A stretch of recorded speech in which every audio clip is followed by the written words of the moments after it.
नमस्कार दोस्तों, मेरा नाम है मनीष कुमार सिंह और आपका स्वागत है 4 पीएम महाराष्ट्र पे।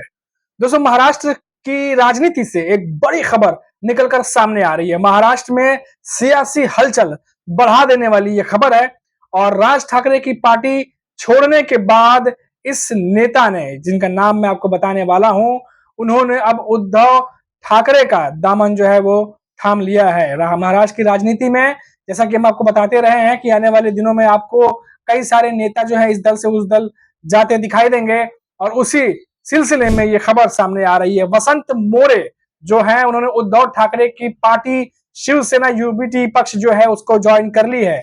उन्होंने 2024 का लोकसभा चुनाव प्रकाश आंबेडकर की पार्टी वंचित बहुजन आघाड़ी से लड़ा था। उन्हें पुणे से प्रत्याशी बनाया गया था, हालांकि उन्हें यहाँ हार का सामना करना पड़ा था।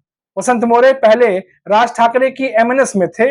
मार्च में ही उन्होंने एमएनएस छोड़ दिया था। उद्धव ठाकरे और राज्यसभा सांसद संजय राउत ने वसंत मोरे का स्वागत किया है। एक दिन पहले ही संजय राउत ने कहा था कि वसंत मोरे शिवसेना यूबीटी ज्वाइन करेंगे।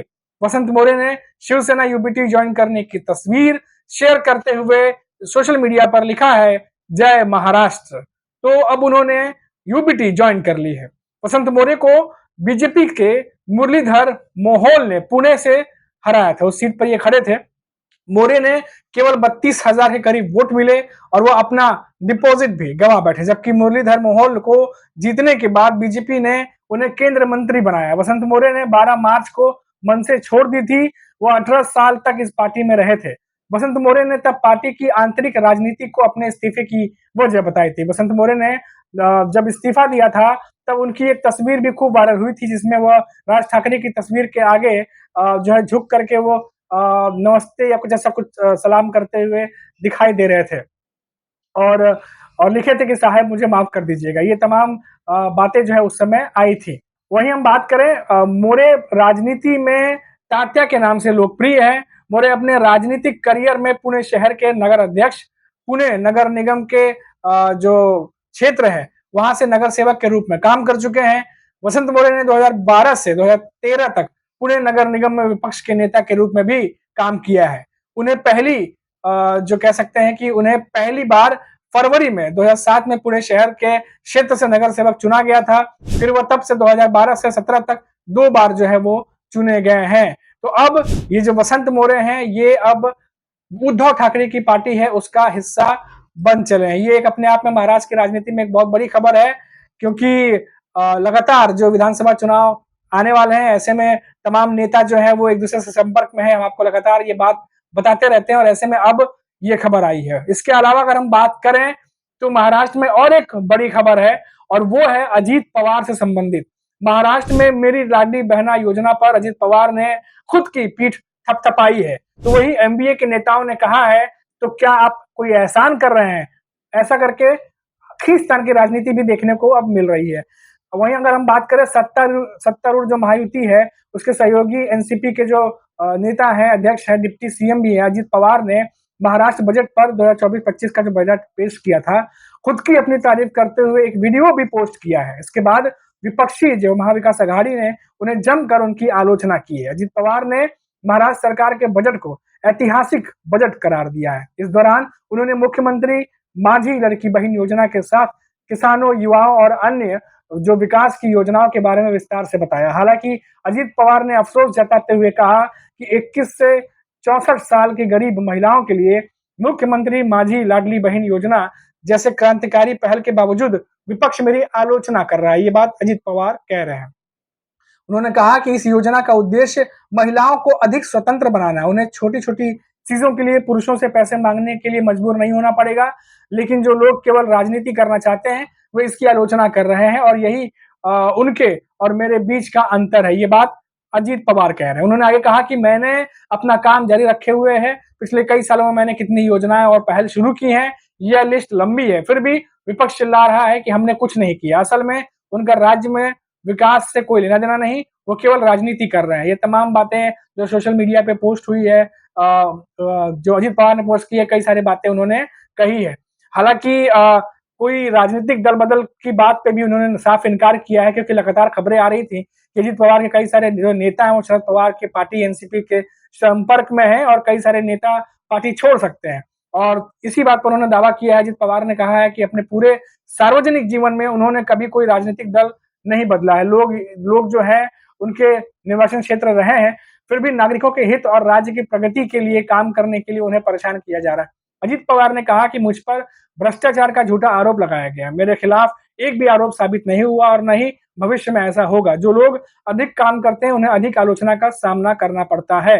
मेरा अपराध ये है कि मैं गरीबों और किसानों के बारे में सोचता हूं, उनका बोझ कम करने और उनकी स्थिति सुधारने की कोशिश करता हूं, जिसे विपक्ष बर्दाश्त नहीं कर पाता। ये तमाम बातें अजित पवार कहते नजर आ रहे हैं। कुल मिलाकर के बजट पेश किया गया था, जिस बजट को विपक्ष ने आड़े हाथों लिया था और कहा था कि विधानसभा चुनावों को देखते हुए सरकार ये कोशिश कर रही है, महायुति ये कोशिश कर रही है कि लोगों को ये जताया जाए, बताया जाए कि देखिए हम भी कुछ कर रहे हैं। और इसी को लेकर शरद पवार और उद्धव ठाकरे ने भी निशाना साधा था महायुति पे, महाराष्ट्र की सरकार पर। अब सुप्रिया सुले ने खुद हमला बोला है। इंटरेस्टिंग इसीलिए है क्योंकि अजीत पवार ये तमाम बातें कह रहे हैं और सुप्रिया सुले, जिनके लिए 2019 में अजीत पवार वोट मांगा करते थे, अब आमने सामने खुद ये दोनों जो पारिवारिक एक तरीके से कह सकते हैं पवार वर्सेस पवार हमने देखा था किस तरीके से चुनावी लड़ाई हुई थी। और अब अजीत पवार के इस बयान पर सुप्रिया सुले ने हमला बोला और कहा है कि एनसीपी के शरद चंद्र पवार के जो कार्यकारी अध्यक्ष है सुप्रिया सुले, अपने चचेरे भाई की आलोचना करते हुए कहा कि भ्रष्टाचार के आरोप में महायुति की सहयोगी बीजेपी ने लगाए हैं। उन पर जो भी आरोप लगे थे उन पर प्रधानमंत्री नरेंद्र मोदी, उप मुख्यमंत्री देवेंद्र फडणवीस और अन्य भाजपा नेताओं ने भ्रष्टाचार का आरोप लगाया है और किसी ने नहीं। इसीलिए अजीत पवार को उनसे सवाल पूछना चाहिए। राज्य के कार्यकारी अध्यक्ष एम आरिफ नसीम खान ने महाराष्ट्र सरकार के बजट को चुनावी बजट बताया था। उनका कहना है कि सरकारी खजाने में पैसे नहीं होने के कारण कुछ भी लागू नहीं हो पाएगा। लोग जानते हैं ये एक धोखा है। चाचा की पार्टी चुराने के बारे में क्या कहा सुप्रिया सुले ने कि शिवसेना यूबीटी सांसद संजय राउत ने जो है उन्होंने कहा कि अजीत पवार भले ही पार्टी नहीं बदली हो, लेकिन अपने चाचा शरद पवार की पार्टी चुराने के बारे में क्या कहा। उन्होंने कहा कि जवाब देना चाहिए। एनसीपी और जो शरद चंद्र पवार की जो एनसीपी है कि उसके प्रदेश अध्यक्ष हैं जयंत पाटिल और एमएलसी शशिकांत शिंदे ने संदेह जताया कि चुनाव से पहले विभिन्न चीजों का श्रेय लेने के लिए महायुति में खींचतान चल रही है और उसी के चक्कर में ये तमाम चीजें जो है वो घट रही हैं।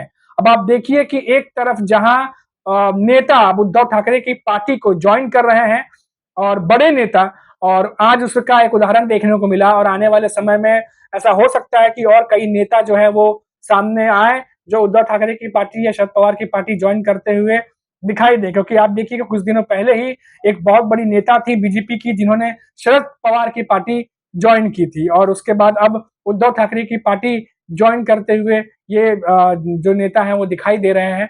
अब ऐसे में अटकलें ये हैं कि जो सोशल मीडिया के थ्रू कह लीजिए या बजट के थ्रू कह लीजिए या तमाम जो फैसले लिए जा रहे हैं सरकार की तरफ से धड़ाधड़, चाहे वो मराठा आरक्षण को लेकर हो, किसानों को लेकर के हो, कोशिश यही की जा रही है कि जनता को ये विश्वास दिलाया जाए कि सरकार उनके मुद्दों पर काम कर रही है। लेकिन विपक्ष एमवीए गठबंधन जो है वो लगातार सरकार को घेरने में लगा हुआ है और ये बात जो है करने में लगा हुआ है कि जनता को ये बात समझनी चाहिए कि ये सिर्फ दिखावा है। जैसा कि शरद पवार और उद्धव ठाकरे ने पहले भी हमला जब बोला था बजट पर तो उन्होंने ये बात कही थी कि जब चादर लगी फटने तो खैरात लगी बटने, और कई तरह के उदाहरण भी दिए थे। तो लगातार एमवीए गठबंधन जो है वो महायुति सरकार पर हमलावर है क्योंकि वो चाहता है कि जो मुद्दे हैं, जो जनता से जुड़े मुद्दे हैं उनको भुनाया जाए, क्योंकि उस पर ज्यादा ध्यान नहीं दिया गया। और लोकसभा चुनाव में जिस तरीके से महायुति को झटका लगा है और इससे भी बड़ा झटका देने की तैयारी एमवीए गठबंधन की तरफ से विधानसभा चुनाव के लिए की जा रही है। तो देखना होगा कि ये जो कोशिश है महायुति की जो तमाम कोशिशें चल रही हैं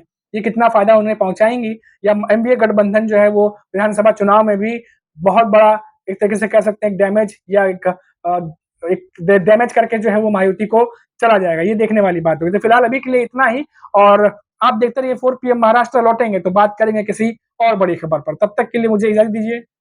नमस्कार।